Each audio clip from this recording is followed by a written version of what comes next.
Samantala, nagsimula na ang 4 na araw na Asia-Pacific Forum on Financial Inclusion ng Asia-Pacific Economic Cooperation o APEC sa Tagaytay City. Ito ang balita ni Joyce Balancio. Ngayon ang unang araw ng Asia-Pacific Forum on Financial Inclusion na itinataguyod ng Asia-Pacific Economic Cooperation o APEC dito sa Tagaytay City. 130 delegado mula sa 21 member economies ng APEC ang dumalo ngayong araw. Sinalubong sila ng ating mga opisyal sa pamumuno ni Department of Finance Undersecretary Gil Beltran. Ayon kay Yusek Beltran, ang pangunahing layunin ng forum ay itaas ang kalidad ng pamumuhay ng mga mahihirap sa pamamagitan ng pagbibigay sa kanila ng oportunidad na makapagtrabaho at kumita.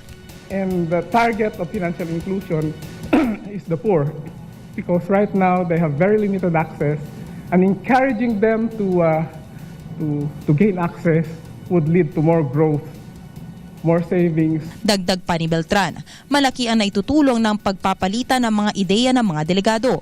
Iba't ibang polisiya at strategiya sa aspeto ng financial inclusion ang naibabahagi sa iba pang bansang miyembro ng APEC. Ngayong taon, ang tema ng APEC ay Building Inclusive Economies, Building a Better World at ang Pilipinas ang napiling host. Ikinatuwa naman ng mga organizer natin na namamangha ang mga delegado sa turismo ng bansa, partikular na sa Tagaytay City.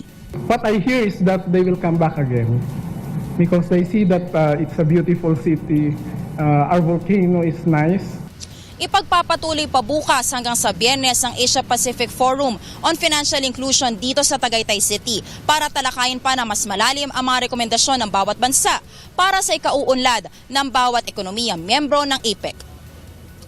Joyce Balancio, UNTV News, Worldwide.